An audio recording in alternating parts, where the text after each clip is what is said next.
Well, hello there, and welcome to Tea Talk with Lady O. I'm so happy that you're here today, and I know you are excited to have another wonderful, wonderful show of something that's going to encourage you and something that's going to inform you. And I have with my special guest today a lady that I've known for a long time, and she is so encouraging and she's so full of wonderful, wonderful information and things that I know that you're going to love. And so go ahead and make sure that you share with someone that needs to be on here today. We're going to talk about branding yourself. We're going to talk about starting anew. We're going to talk about so many wonderful things, how to get out of a dark place. And you ever found yourself in a dark place and you just don't know how to get out? Well, this lady can tell you how to get out. She's been there, done that, and God has really blessed her with her next, her new. And God will do the same for you. But you know somebody that needs to hear this. Why don't you go ahead and right now, go ahead and click that share button.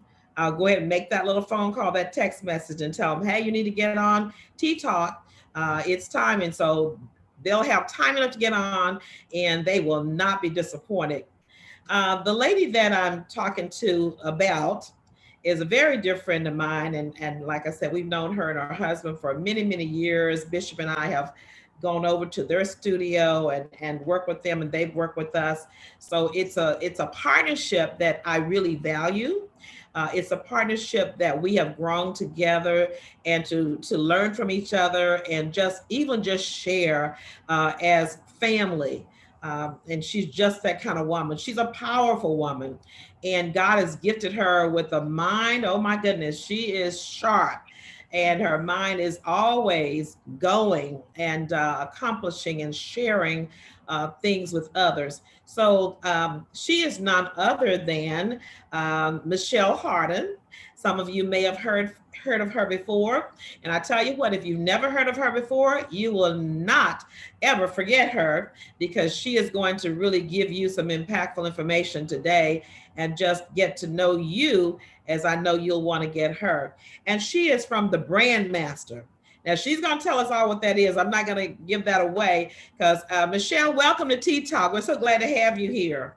Thank you so much. I hope we have recorded that intro because I need to use that everywhere I go. I mean, that was amazing. Thank you, Lady O. Thank you for having me on Tea Time, Tea Talk today. Thank you so much. We love you and Bishop, and been with you guys for a number of years and just always admired the work that you guys do at First Med and then what you do with the women.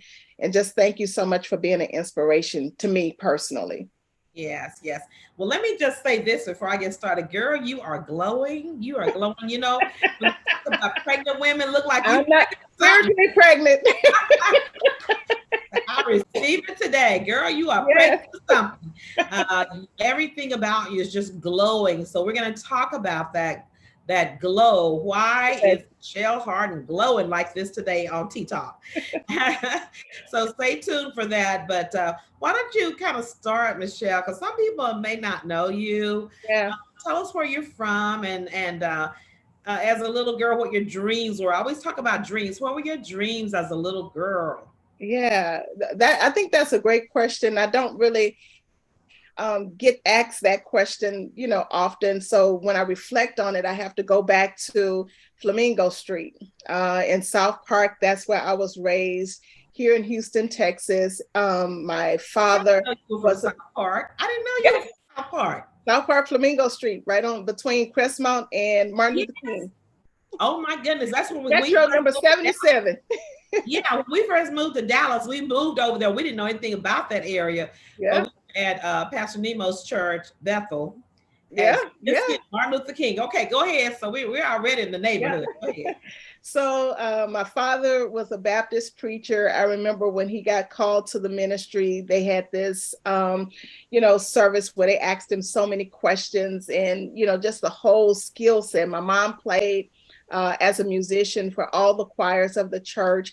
And so grew up in church. My grandfather was a Baptist pastor for a number of years. And so we grew up in, just that 8 o'clock service, Sunday school, BT, BYPU, I tell 6 o'clock service, so grew up in a faith family. But yet, I often tell people, the transparency of that, we still had some dysfunctions in our family, but we had parents that really raised us with core values. And so it wasn't always about what you were to get, it was how you were to treat people. Wow. And that was probably the most important thing that I've learned growing up that I still hold on true today. Went to Madding Elementary. I was, when I left there, went to Persian junior high school. I was on the swim team, Olympics swim team, the only African-American on the swim team. And so all of, my childhood, just embrace activities and things I love to do was centered around either music or was centered around athletics. Now, I used to always want to sing and lead songs. My sister could sing, but when it came time for me to sing, my mom said, okay, we're going to come back to that. We got to work on that a little bit more. So we still working on that, but I love singing. I love hymns. That's what people probably don't really know about me. I am a hymn girl. There's not a hymn that you cannot sing that I don't know. Yeah. And so I think it comes from just growing up in my grandfather's church, and that was something that was very dear to his heart. So that's basically how I grew up in Houston, Texas. Wow. Graduated from Barbara Jordan High School for careers. Okay. Yeah. My son Johnny went to Persian too. Okay. Okay. Persian a year, So wow. That really explains a lot of it. When I was sitting here listening to you, your roots, your foundation has been in the church. Yes. With your father and your grandfather and your mother serving. And Lord, I know she served free of charge, because, that's what they used to do back in the day. They would get a woman who could play the piano and do the choir, so you don't have to pay her. Right. Once we got in there, we said, okay, wait a minute. You're gonna need to pay me or either get you another musician. But I can see that foundation, that root, and what God had called you before you were even born to do. So I want y'all to remember that, because when she starts talking about where God has taken her on this journey, and that's where we're going to look at her life's journey today. But I want you to see God's plan, his divine orchestrated plan in her life. And then I want you to think about that God has a divine orchestrated plan for you too. So everything that happened to you, the family you were born into, the places you went to school, the things you were doing were not just because there was a plan and a reason behind it. So I can see the part, because you're a great servant. And being in the church, the family of the Baptist pastor, you gotta serve.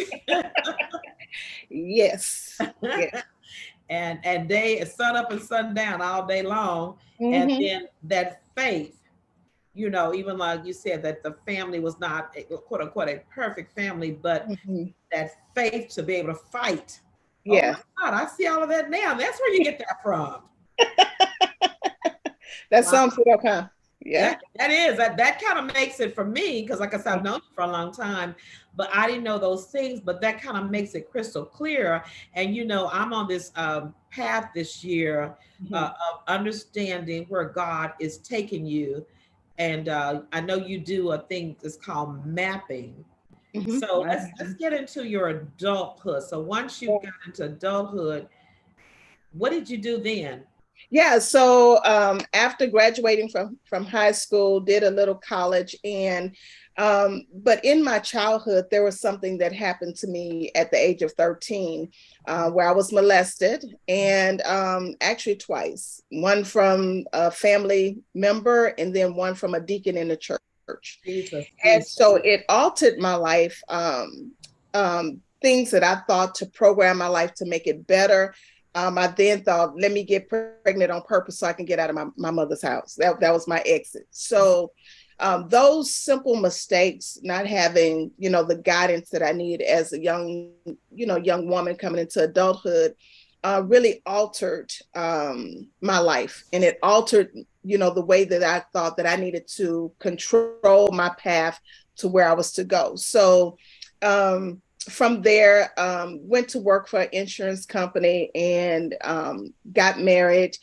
And as I was married, we ended up having a total of 3 kids total. And I was asked to come off my job and come into work for the church full time. So we were at a church here in Houston, Texas, the Bridge. I was there for over close to 17 years. That's right. And I that now. Yeah. yeah, and so one of the things I remember is just being inundated with church work. Man, I swallowed up church work. What you need me to do? You need where you need me to go? It was that kind of life, Yeah. from sun up to sundown. It was, just making sure that everybody that was connected to me was okay. And Mm. so did that for many years. We did a large event called Take It to the Bridge Yes, I at remember. That's Astrodome. when we first met you, I That was think. my baby. Yes, Yeah, yes, that's when we yes, first met you. Wow. yes, yes. That was my baby. I was asked to produce that along with the pastor. And that was my first time really understanding what my calling was. It was T.D. Jakes that came there and he said, "Who put this together? Who did this?" And so his administrator said, "She did. She's responsible." Right. So he said, "I want you to come to Woman Thou Loose, and I want you to see it when it's absolutely nothing. No logo on the ground, no chairs. I want you to see it from beginning to end." So he gave me a VIP pass to come and to actually just be there and to see the security Wow. and to see the VHS tapes in the back and to see the speakers and to see the whole, part of that. And then God spoke to me. He says, "Your gift is to hear vision and then create a plan to execute it out, how to get it done." Oh my God. So that was basically how I came into this place and space that I now just really, really love, is being able to hear vision and be able to help people execute their vision out. That's how I got to be the brand master. Oh my God. You just said so much and I didn't want to stop you, No, but you're good. I got to go back over a couple of things. I had to write it Okay. down because you just went right on over those little bumps. Like, you know how you drive and I tell my husband, did you see that bump? You just went on over it. Um, and but when you go back, because some ladies are listening here too, Yes. and we're talking about a journey in life, and journeys are not all on the highway. Mm-hmm. Mm-hmm. Sometimes you're on a dirt road. Sometimes you it's full of potholes and uh, difficult, dusty things that happen to you. So, as a young girl, you were saying that you were molested, and Yes. I wanted to go back there for just a minute, okay? Sure. Because there are so many women and in the church, it's not just people on the street or you got this neighbor who's, whatever. It's in the home, in the street, in the families of God fearing people. So, as a little girl, you got your dreams, and some of them some of them you don't know, but you just know you want to do something really great one day. And then this happens to you. Yeah. How do you navigate through that particular mile in your life? Wow. I think it's different for everyone. Um, the main was someone that was very close to our family and that remained in our family for an additional 30 years, even after it Jesus. Yeah. remained in the family. And, it was a trauma. I went through a lot of trauma. I mean, I would go to churches and I mean, literally just have out moments where I just literally passed out. I Mhm. went through a lot of trauma as a young girl. And so, like today, people, if you didn't know that about me, you would think that I have a different type of personality, but it's all the way that I'm wired. Mhm. It's the defense of how I'm wired. But Yes. it's also, when we looked at the story of Mary and Martha, that explains it. Martha was very busy. And I think for me, I was that Martha. I was very busy because I wanted to basically suffer, cover the pain that I was going through, or to say that I was stronger than that, or that I can get through it. So getting pregnant, getting married at an early age, at the age of 19, and then having children at an early age, was my exodus. It was my place of, I can show love. Let me get something to show love. And I think, for women, when we're very honest, I give her absolute credit for taking me through this process. And it was Dr. Sandra Steen. Okay. We did a session, and she says, she says, Michelle, you have to go back and talk to that 13-year-old girl. My God. And I think for some women, we grow up and we never go back to that place where we were wounded or hurt, or someone said something that really warped our belief system. And so it doesn't necessarily have to be molestation or rape, or it could just be death. It could be grief. It could be whatever happened in your life that caused you to feel rejected, feel isolated, feel abandoned. Those are real places for women. And so the result of what we see is women maybe on social media, being very dominant, or we see maybe women who make comments about other women or make comments about other people to lift themselves up. Right. But the reality of it is that we got to come to and talk to that little girl, whatever age she was. Oh my God. And love that little girl, heal that little girl, and be able to move forward. And that's basically what I had to do. It was a process because it was in my family. And with my grandfather, back then, they didn't believe in women ministers or women, preachers at all. And so I leaned into God. I leaned into the body. One of my friends, it was James Carrington, the son, and said, Michelle, ain't nobody gonna marry you because you too spiritual. That's when I was single, and he was my best friend. And so it was because I really leaned into God to be with me and to heal those places where I was broken, of not being believed, that it had happened, being, kind of pushed aside, because when it happened, I actually went and lived with my dad, who really didn't have any understanding how to take care of a girl. So he loved me, no doubt, but he didn't have any knowledge on how to take care of me. So, but it was just those dynamics that now I can say today, I thank God for my process. I thank him for the process, because we were in a family gathering and my grandfather said, okay, who wants to pray? Who wants to pray? And I say, I'll pray, because I'll pray. He was like, no. And he pointed to the person who had molested me and told him to pray. Jesus. I was broken. So the enemy knows different things in our life that is supposed to take us out. And I've never really shared my story, but I feel very confident because of the process I've gone to. People can understand it now. They can understand me a little bit better now, because I'm not the girly girl type person. I love people, and I want the best for people. And it comes from that place of being broken, going through this place of just understanding that God has more for us, even when we have trauma in our life. Right. Well, let me just, I'm over here getting chills. Oh my God. Because of course, Tisha knows.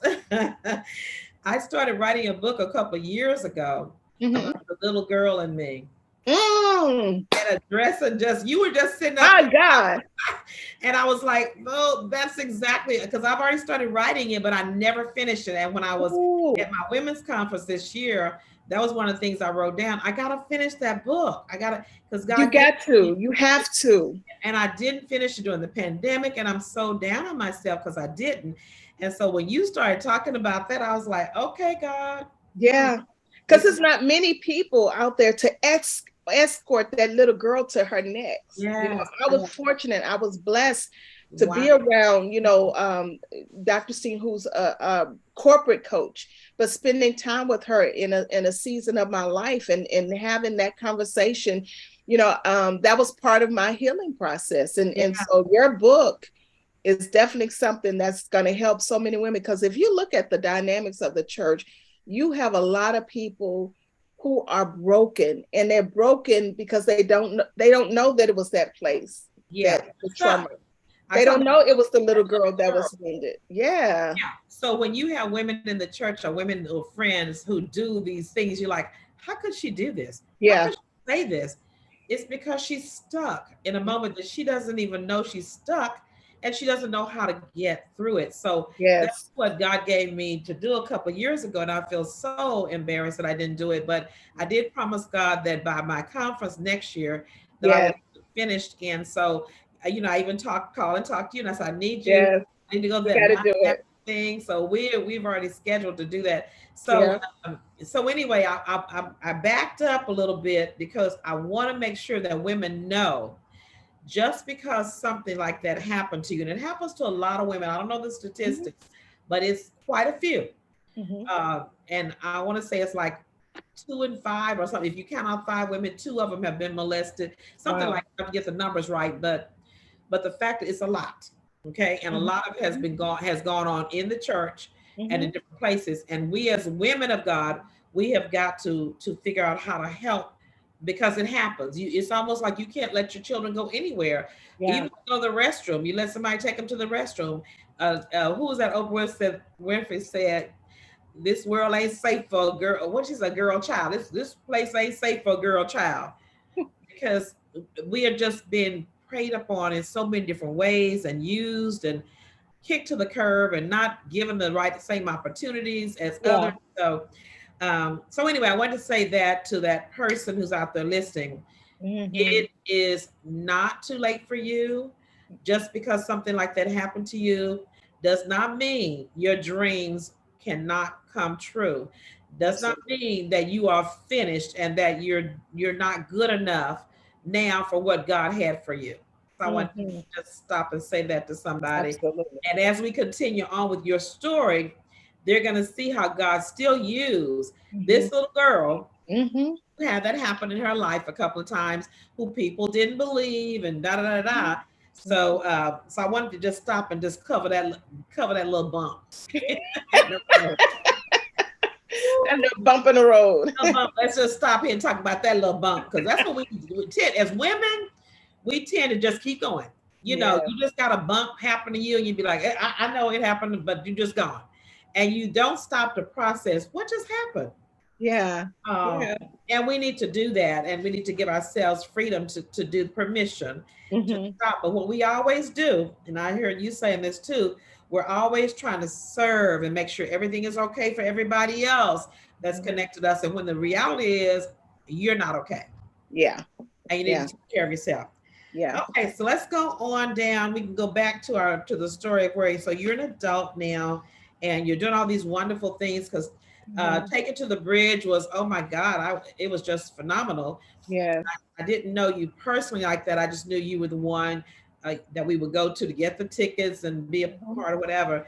But I was amazed Hmm. at what you were able to do. Hmm. And I just thought that's just something you just did all the time. I didn't know it was your first time. Yep. Absolutely. First time. Was that your first time doing something on that grand of a scale? First time doing something ever. Oh my goodness. Sometimes people can see your gift, faster than you could. So at at work, I was working for an insurance company, and then the pastor asked me to come off my job and work for the church. And Uh-huh. so as I was working for the church, I was working in the accounting for the daycare. And then they moved me over on the church side. And then he had this vision about bringing everybody in gospel together one time, one day at the Astrodome. And so um, I think because of my upbringing, my mom organizer, she was a person that knew shorthand. That was her job, as a legal secretary. My dad with a brilliant mind as a theologian, it just came Yeah. together with, this is who I am. This is what I needed to do. So it comes to me naturally. I thank God for the gift. It comes to me naturally. So when he asked me to do it, I was like, okay, who we inviting? What we need to do? And we did it. We did it for 3 years. I did it 3 years with them, 2 years at the Houston Astrodome, and Yeah. then 1 year at TD Jakes Church. We actually went to his church a third year. Yeah, so I learned from that, met everybody in gospel, and got to meet some very great people who we're still in contact with today. So yeah, that was a God Like, you were just opportunity. kind of thrown in there, but God had already Yeah. equipped you for, like I still get go back to my conference, I'm more than enough. Yes, And so yes, you were thrown in there because you were more than more enough. than You enough. never Yep. done it. God Yeah, has equipped you through your good things and your difficult things and those bumps yeah. in the road. All those things equipped you to work with God's people, Hmm. to do this great thing that you did. Um, so okay, let's move on down the line because I know that you met your husband that I know is your that I've only known as your husband right now, Randy, and you all became the brand masters, or you started this, or you became the brand master. He became your whatever it was. I don't know. Tell us about how that transitioned into the brand master. What Yeah. is a So brand master? Tell us what a brand yeah, master so the is. brand master is my own personal brand. It stems from a book that I wrote probably about 12 years ago called Whatever You Do, Brand New. Brand new. And that's according to Jeremiah 1:5. Good book. That before we were formed in our mother's womb, God knew us. He had a God idea about us. And so how do you take that idea and be able to put it into a business ministry, through all the formations that you need to do in order to make it come to life? That's what that book was about. And so just from there, I was coined as the brand master. And so it's just something that I've embraced, because it's about vision. It's not so much about that's my title. It's about what God has assigned for my life to do, to help people to birth out whatever he's telling them to do. And it doesn't matter what it is. The process is basically the same. Okay, And let's stop so, there for 1 minute because uh-huh. I got to go back to this little part. I think is very important. You kind of almost like me in that way.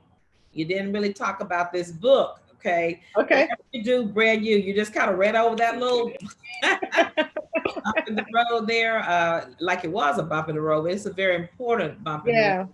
Yeah, Is that book still in print, it or is. It is.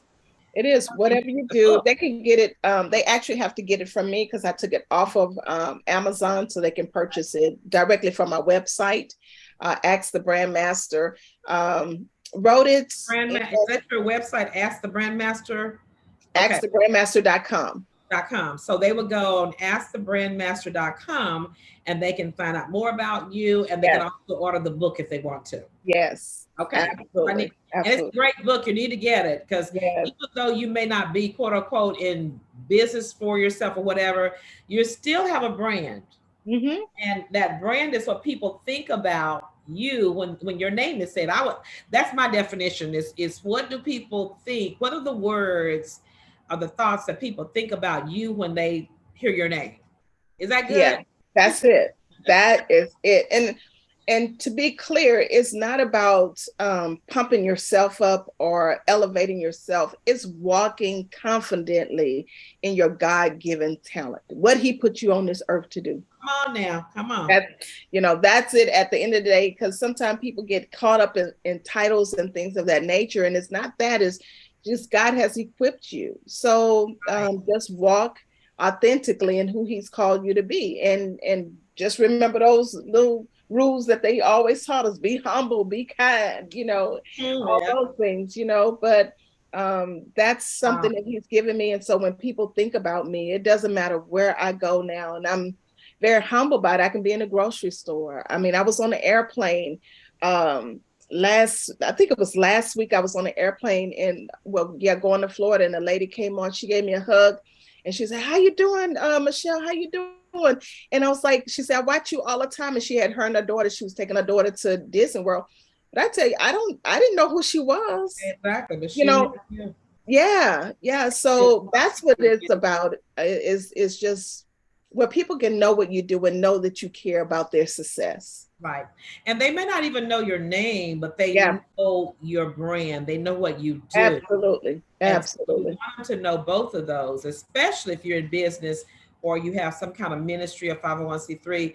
You want Yeah. to be able to, that's what they ask you to articulate your mission or whatever it is Hmm. you want to be known by. So okay, so let's go back here.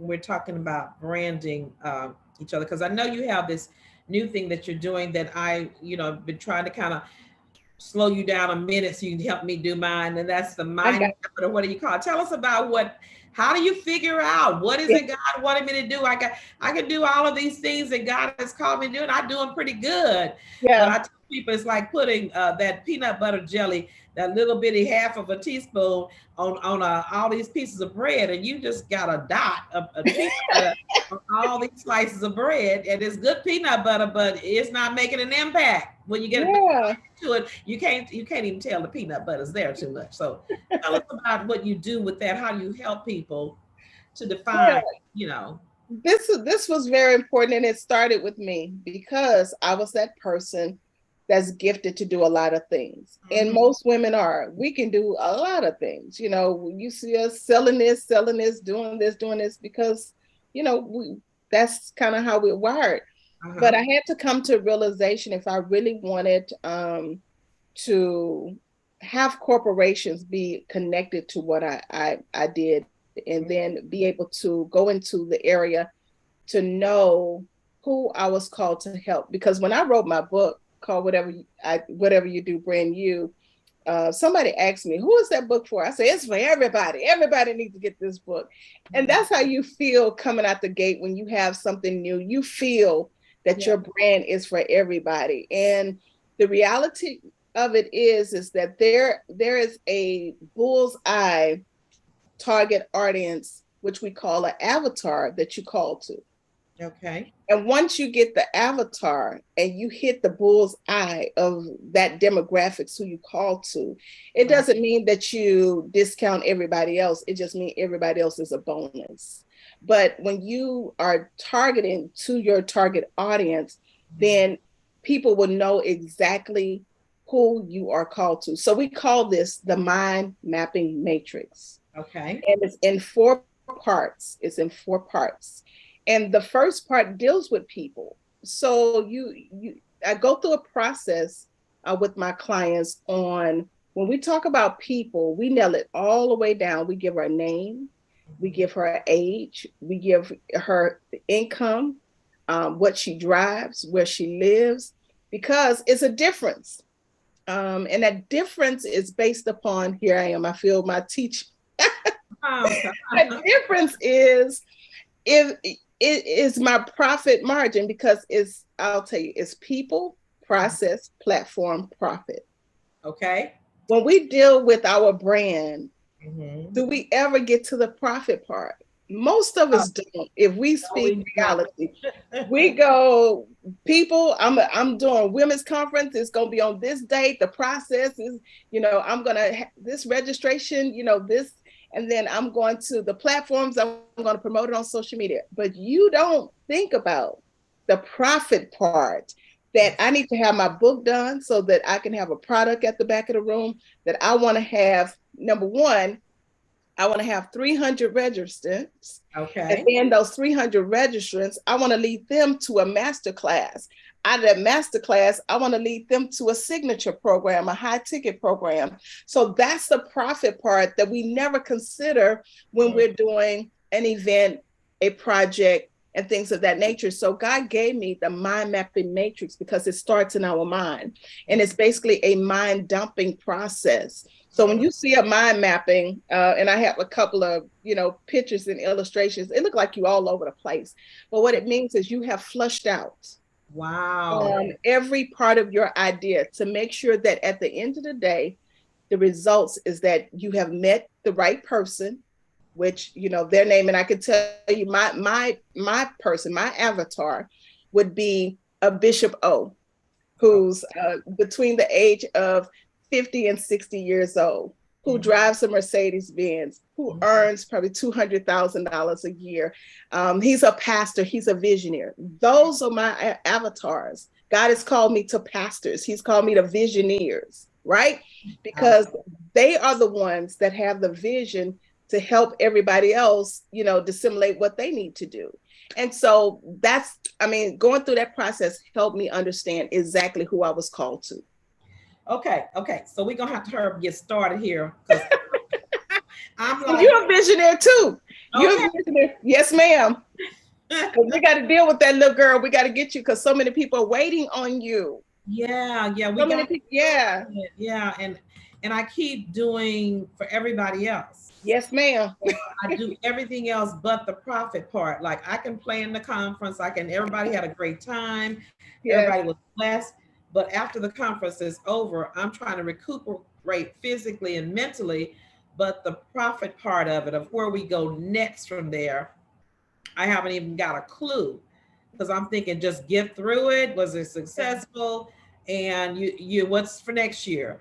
Yeah. But not this year. I'm going to be going through the Yes. process, and I'm Yes. going to be looking at all those pieces because you're going to be working with me, helping you're going Yes. to help this little girl. You will not be like this Well, next well, year. I tell you what that looks like. That looks like when in the Christendom, we have it, I'm gonna say we have it bad. And it's just kind of how we wired, you have a conference and everybody else connect and they get, their needs been, they get connected. I did it for the first ladies and everybody else connected. And then you're left, you had to pay the bills, you had to make sure everything else. But what became of that brand? What happened to, you staying connected to that brand? It didn't happen. And it wasn't their fault. It Right. was my Oh my fault. God. I said the same thing. I told my team. I said it's not because a couple of things happened at my conference that Sure. my guests were able to glean and take, and they went out with this. And I Yep. said, but it's not their fault. It's not that, It's my fault. I didn't have that person to do that for me. Yeah. I Yeah. didn't have that in line to make sure I was taken care of and that my things were taken, and put at that next level. So a lot of people use it, and I'm not mad at them or whatever. Yeah. Good. I need to learn how to do that. So that's what Yeah. I'm going to do. Yeah. And This. that's what happens. That's the mind matrix that help us to stop, Mhm. um, and just understand why we're doing what we're doing. And Right. then it helps us make some tough decisions because Ooh, some things that we love doing, maybe I shouldn't be doing them because they're not profitable for me. come on now. Come on You now. know, it's Talk to no me. result in it. And so things people ask me a question, say, okay, well, can you do a consultation and can you do this meeting? I want you to flush out my idea or whatever. And I say, yeah, go to my website Uh-huh. and I Come have a on. consultation fee, right? And so that Okay. 4 hour, I Yeah. will listen to you. I'm going to give you, what you need from me because I Right. get downloads from God. You're getting my creative ideas. And then Yes. from that meeting, what happens? You make a decision. Do you want to work with me? If I'm the person, I may or may not be, but you've already invested. So I don't feel nothing lost. I don't feel any loss from that, from Because your information. you know who your avatar is, You know and who it they is. don't make the connection and bite or whatever with whatever it is you need to do, and being able to compensate you as well. Yeah. Then they Yeah. weren't the avatar, and that takes me to my next point. You said some things we shouldn't be doing. I think Yes. there's some people we need to not be giving our time to. Yes. And talk to me about that because I kind of feel guilty, but I was saying, I'm not gonna, I'm no longer, I feel that I should no longer be allowing people to suck out my time and energy. Um, and they're not going anywhere. You know what I mean? You want to help people, and then you look up and they hadn't done anything. They just keep sucking and keep talking, and they're not doing or going anywhere. So then you end up stuck with it. Talk to me about that because I'm feeling a little guilty. Well, I think it's twofold. I think some people are stuck because they don't know what to do. That's one stuckness. One stuckness, if that's a word. Okay. And then there's people who are stuck because they are okay with people feeling sorry for them. And so Okay. the people that are stuck because they, want people to feel sorry for them, then that's a whole nother process that I'm not equipped for. So I don't have time for that. But if you stuck because you need to know the process, I can help you with that. But I think it's just being able to give people the information, they invest in it. If they invest in it, then they want it. If they can't invest in it, then it may not be their time right now. And for us, because we're women in the church where we have been conditioned to just give, give, give, give, give. We've been conditioned that way. Um, Jesus gave it freely. You should give it freely, but he also says that he's given us the ability to create wealth. He's given us ideas. He's given us creative ideas and inventions to be able to create our wealth. And so if we keep giving it away, we would never see the harvest in which it's supposed to go to our next generation. And so I think it's there being able to access, when people are ready to move forward and having no hard feelings. Some people that I've had to say, you know what, and probably silently, I see little innuendos on Facebook and I just kind of laugh because I say, man, people shouldn't feel bad because we were not able to work together. It should be a maturity to say, well, maybe it wasn't time. Because I know I've seen opportunities now that maybe I have not talked to someone maybe in about 3 or 4 years, and they'll call me and they'll say, are you available to do something? And it's like we've never missed a beat because that's the environment that I'm here. If you need me, here to serve, but at the same time, it has to make sense. And I think that's the thing for you at this season, part of your life. You've given so much, and it's a place for that. That's your church, you give. But when it comes to your personal brand and your personal ministry, then people have to see what they need to do to invest in you and with you for it to have what you have for them.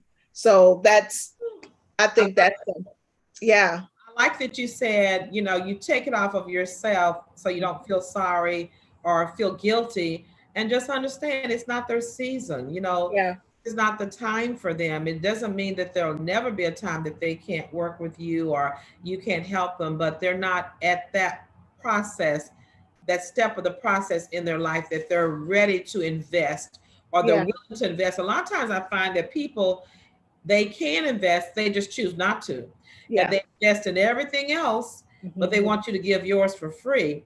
Yeah. And I think that we have to look at ourselves and say, not that you want to be charging people, because I've giving it away free for my whole life. So it's not like that's been a part of me of always wanting to charge somebody.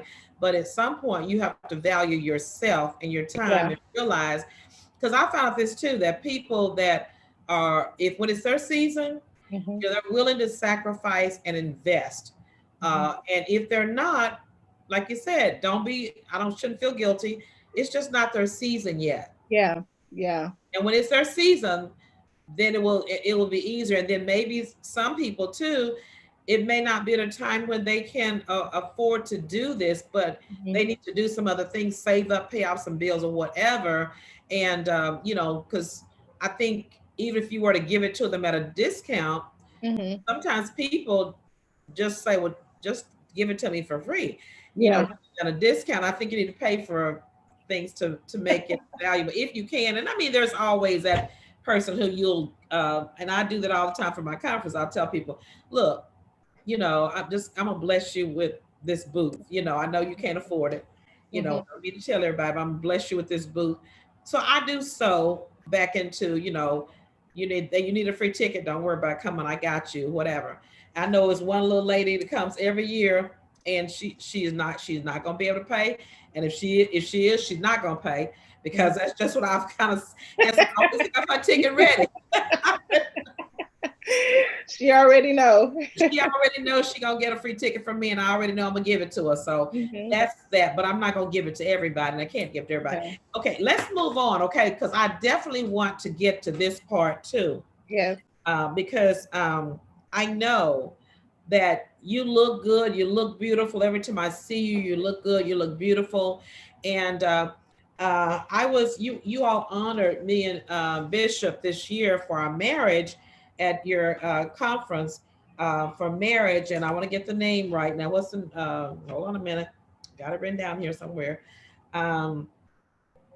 Talking about, gracious, what's the name of your conference? Please just tell me right now. It's the Power Couple Summit. The Power Couple Summit. I got it written down somewhere where I wouldn't forget it. I still can't find it with all my little notes now. Okay. The Power Couple Summit. And I was so honored to be there. And you had a lot of, really wonderful people there who had great marriages, but also other people who were sewing into it. And so I know it's coming up again, but I want you to tell me about that. And then after you do that, tell me about the new one that's coming up, because Bishop and I will be married 50 years this year at that summit. Yes, Same yes. time. That's why I remembered it. I got to do my invitation to y'all now before you do your plans. Exactly, exactly. We got to figure out how we're gonna work this out, I because we know. got to do something grand for this 50th Yes, you anniversary. do.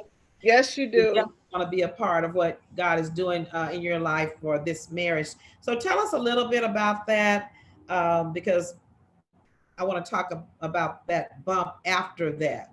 Okay, okay. So Randy and I, we decided that we wanted to do a power couple summit, and it was coming off the heels of the pandemic. And so because everybody had been really shut down, we didn't know what type of participation or interest that people will have, but we just knew that God told us to do it. And when you're doing a conference and you see the registrations coming in, and you like, Lord, Oh my God! Oh my God! Don't are they talk coming? Are they coming? So I lay down. back. We like to do it the last minute anyway, and just have Yes. giving us a stroke over here. Is anybody coming? Come on, go ahead.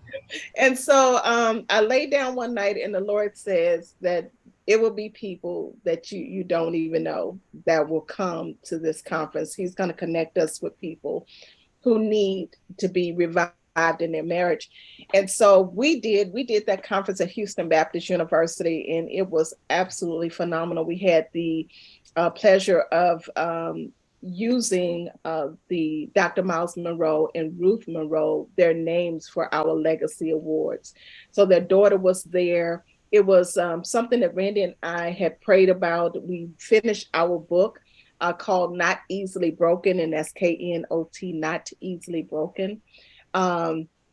That actually, kind of tells our story, how we remained in this, in our marriage, and then how we utilize the football plays, because we both like football, to really understand and help us understand marriage. So it was phenomenal. It's coming up again in April of next year on the 15th. And we're just grateful. We're now listening to what God is speaking to see the direction that we need to go in. So, but we're excited about doing it again, and we're excited about you guys being there.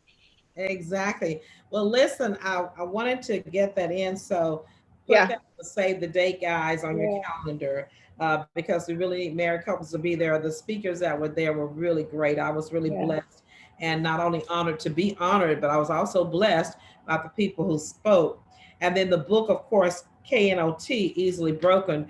I want to encourage y'all to get that book. You can use them for Bible studies, for community life groups, if you have marriage groups, or even just as a family. You can get your family together and read a book on marriage. Uh, and so get that. They go to your website as well to get that They book can as go to the website. Yes, they can well. go to the website Very as well. On there. Now, here's where I wanted to go, because at the conference now, like I said, I've known Michelle forever, and I'm not on Facebook a lot, but I'm on there enough to kind of keep up with, Yeah. what I try to.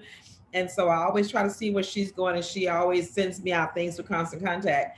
So she did a testimony on there that just floored me. And I was like, what? How, when did that happen? How could that happen? And I not know anything about it. But can you give us a little synopsis of that what you share with everybody that just had my mouth open, and then we're going to talk about that after you get through.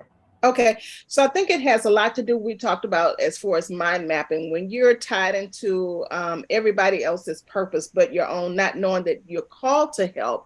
If I'm helping someone, it's because I'm called to help them. Right. But there's a purpose for everyone. So there was an opportunity that was approached to us, and we got tied and twisted into it, where we really stopped doing what God had told us to do. We started Kingdom View Talk Show back in 2011, where we gathered first ladies and we gathered people to interview them and to share their story. That's what God wanted us to do as a multimedia company. And so we got tied into it because we wanted the success of financial relief, not having enough, which that was our story between Randy and I, not having what we felt was a successful life.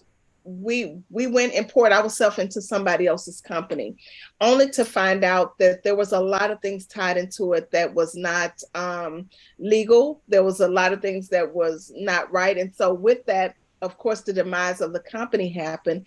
But because we were so tied into it, somebody else's stuff, we lost everything.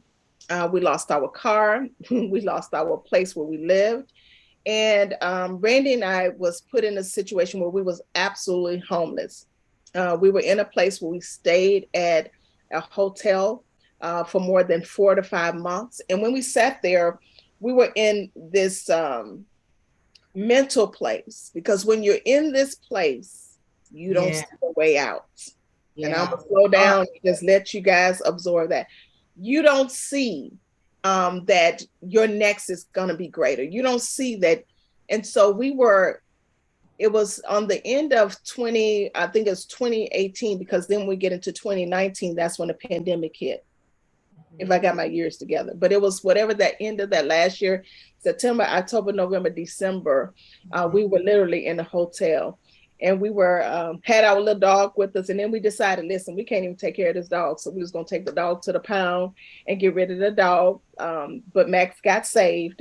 But then from there, we literally had to go stay with friends. And so we had to stay with someone.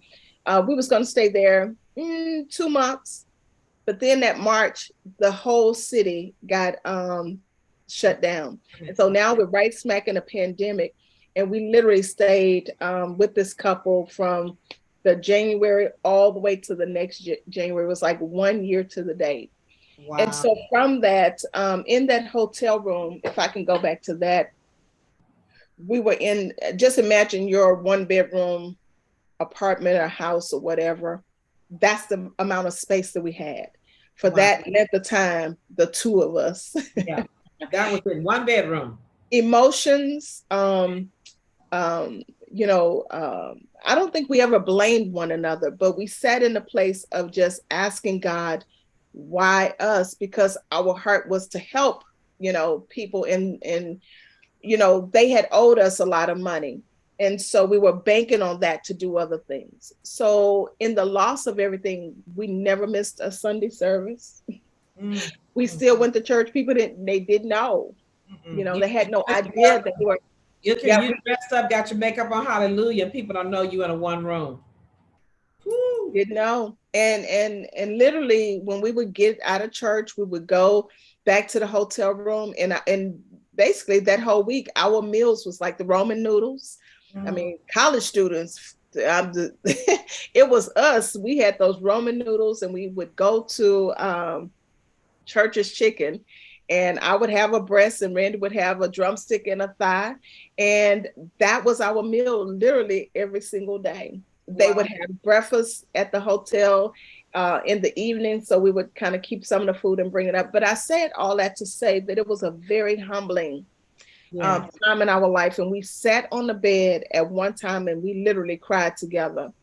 And in our cry, we were really asking God, how could he allow this to happen to us? And one of the things that God resolved in us is that when you get off of his track, you are responsible for, the everything that comes after that. So, we got on our knees, we literally repented, and, just ask God whatever he wanted us to do, just make it clear and allow us to be focused on that. And he said, our mission has always been to build lives and to help people, and that was kingdom through our multimedia company. And if it's nothing connected to that, it wasn't anything that we were supposed to do. So a year to the date, we was able to get our own place.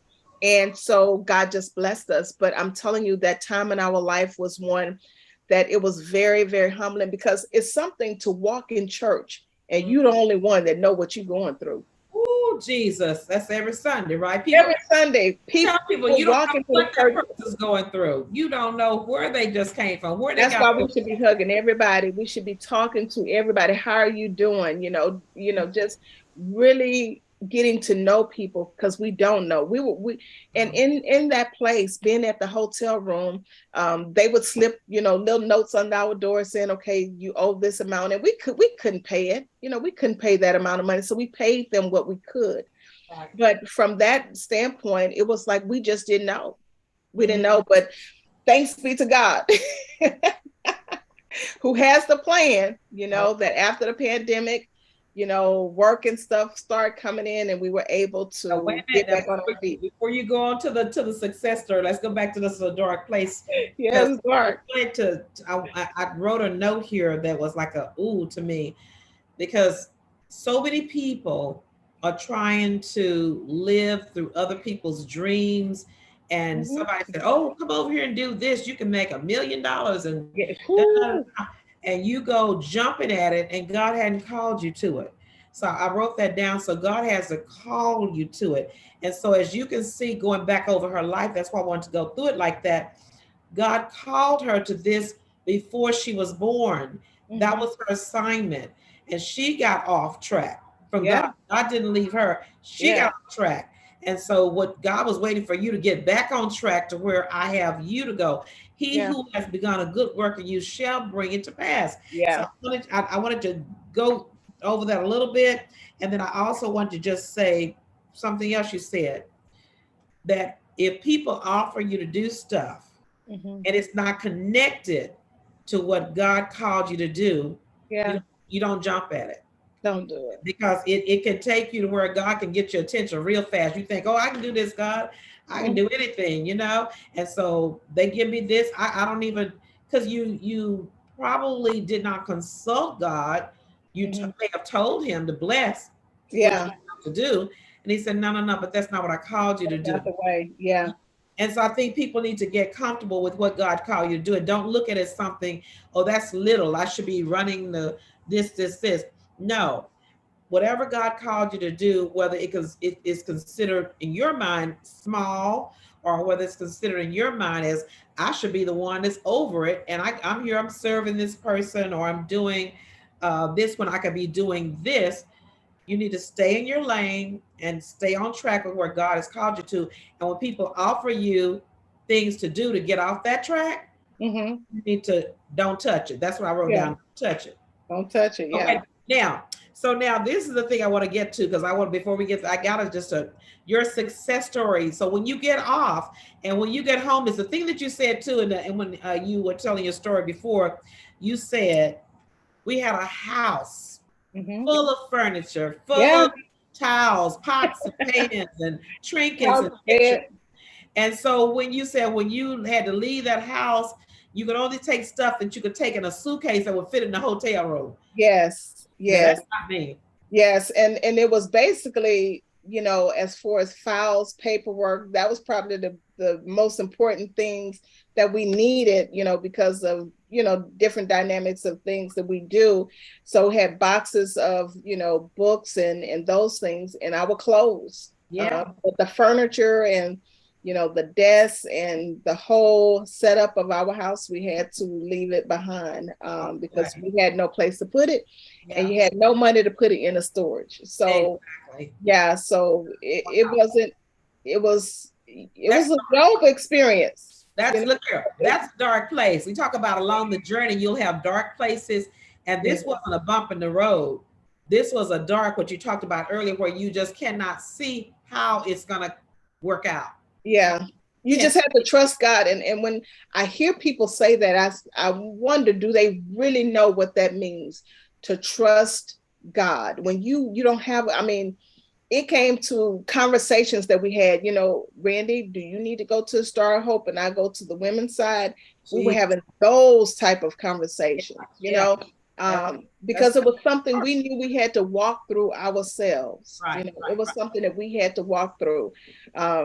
And, God brought us out. Good. God brought us out. And tell us what was that like? Because I want to go back to what I said at the very beginning. She's got a glow on her face because she's pregnant with opportunities and expectations, and God has a great next for her in her Yeah, future. And I'm just so happy to be able to see this glow now, because I yeah, know that you're about to go to bigger places. Your dreams yeah. are about to come forward. And so talk to us about what God did. You When got God brought us out, it was still just a process of just getting on your feet. It was a day by day. So the business started picking up, but we were more definitive in what we were supposed to be doing. We stayed true to what God called us to do from the book. We worked on the book, to, just the business of staying with the branding and marketing, connecting, getting all my marketing collateral, where it needed to be, my brand in place, because I was doing it for everybody else, but I had not done it for myself.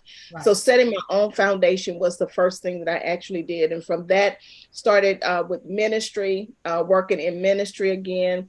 But just for a small amount of time, because there was other things and other clients that I wanted to help. And so that's, God just started sending me people. And one thing that he told me, you are called to pastors. Mm-hmm. From the very beginning, you are called to pastors. Yeah, and when I say pastors, that's first ladies as well, as relates to, they are one. Mm-hmm. And it's basically because pastors have visions.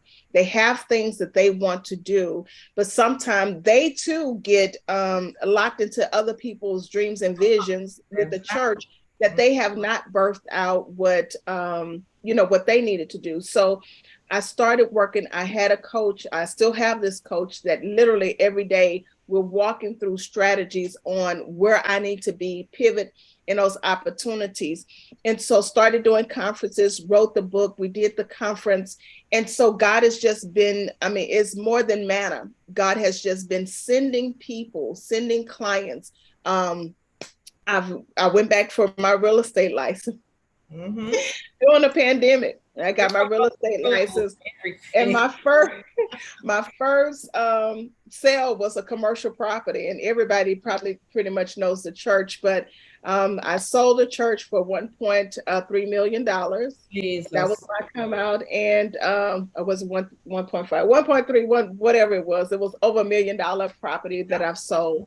And so I'm in real estate. I'm looking to do my first, my own product. I want to actually be a landlord. And so I have properties that I'm actually looking at to do that. But more than anything, there was a company who actually came to the United States that serviced churches, but they didn't know the African-American churches. So out of everybody that they could have come to as a marketing company, they actually came to us. And so they asked us to be the pioneers on this end and help them get their product out there, which is a church mobile app or a ministry nonprofit app. So those are one of our clients that we actually work with. And so literally the last 3 weeks, we've been flying to different cities, going to different conferences, and basically doing presentations and talking to pastors who I'm called to. I'm telling you, this is the thing. I'm called to this. This is the thing. When God told me I'm called to pastors, and then this company come along and say, we have a product that's for the church, right? And then now, even just this past week, we were at the National Baptist Convention, and we weren't just talking we were talking to the presidents of the Congress and of the conventions and things of that nature that said, I need you to help me. Brand myself. And so it's been that type of deal. So I believe when we focus on what God has told us to do, and that it doesn't look like everybody else, it's different. So even though we see somebody else doing something successfully, let's celebrate them. Let's cheer them on. It doesn't mean we have to go and duplicate the same thing. Why? Because that's not our calling.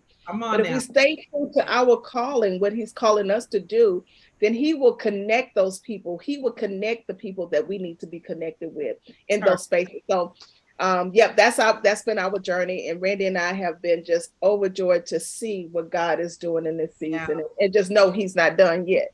Come on now. That's what I was about to say. He is not finished yet. He's not done yet. All over. And I know they're not going to pay for airplane fee and all that kind of stuff. God has got them in hotels. And putting them in high places. My prayer, I'm just so happy for you. I'm so happy for the both of you, because you're great people. And I've seen you all from, back, and now I see you afar off. What God is doing. I'm praying I can get in there and get me something before all these big rich people can. I got you.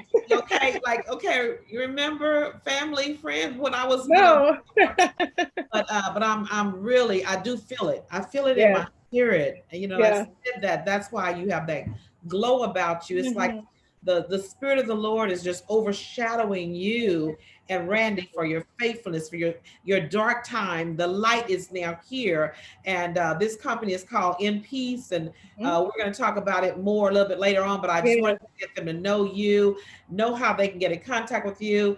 We're going to have you back at the conference for next year because there's another piece that God has shown me, just even with this show, that you mhm. got to help me with. So Yes, yes, so it, yes, I'm excited about it, Michelle. And listen, our time is over.